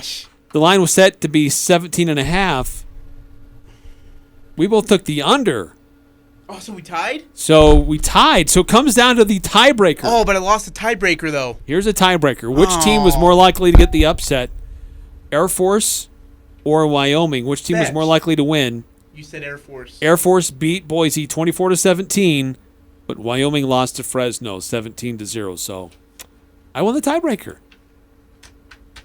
Man, I was so excited to have a soda, too. I was excited to have you get excited to have a soda. I hate you, dude. Such bullcrap. What are you reading? What do you got? I'm just more reports about Nick Rolovich. Isn't that crazy? Hey, by the way, 8968, when did we ever think that Boise State would be near the bottom of the league? Been a while for me. It's been a while. Been a while, and I didn't think it would be this year either. No. I thought Avalos was a good hire. I thought they were a good team with a lot of kid players coming back. Swings the door wide open for Utah State, doesn't it? Wyoming loses, And so now Aggies catch a little bit of a breathing room there. Aggies have the tiebreaker against Air Force. Yep, and they have, and I guess now Boise State might lose again. They might have it again as well. Well, Boise has 2 losses. Oh, that's true. So right now, the Aggies are ahead of Boise in the standings. Oh, jeez. This is where crap hits the fan usually, so let's hope we can keep it there. Mountain West Championship, by the way, would be on December 4th at 1 on Fox, I believe. It's on Fox. 1 in the afternoon. Major League Baseball tonight, Astros and Red Sox series tied 1-1. Boston is favored tonight. It's in Boston. But look, both series have been fun. Yeah. I mean, they've been relatively close. All of them have been. And there's been some fun baseball. It's just been great. I love October baseball all the time. Love it. Absolutely love it. We were on the plane, and I found the Braves had won, and I was kind of a jerk to Doug Hoffman. I was like, really loudly on the plane. Doug, I missed the game tonight. Who won the Dodgers-Braves game? Just silence. Doug, did you hear me? Who won the game? Is he a big Dodgers guy? Oh, dude, yeah. And I didn't know finally, that. I don't know who it was, but someone told me to shut up. I'm one of those guys on the plane. You're one of those guys. Hey, dude, how about Baylor smacking around BYU 38-24? BYU did not look good. Nope. I think that's their last hard game of the year. Everything else, I think, is a cakewalk. By the way, tonight in the Monday Night Football on ESPN, Bills and Titans. Buffalo is favored by 6. Will it be that close? I don't know. I think. Well, it Mike could Vrabel's be. got a good D. Yeah, it's true. If anything, it's their defense going to hold them on. Can they slow down Derrick Henry? That's the issue. Yeah. That's the question, too. Hey, big thanks to John Oglesby for joining us in the first hour, making sense of UHSAA RPI rankings and playoff pairings. If you missed it, go find our podcast on our website. If you're looking for podcasts of our post-game Aggie call for these Aggie football games, you can find those on kvnutalk.com. And find everything else on CashValleyDaily.com. That's right. Have a great night, everybody. We'll see you tomorrow.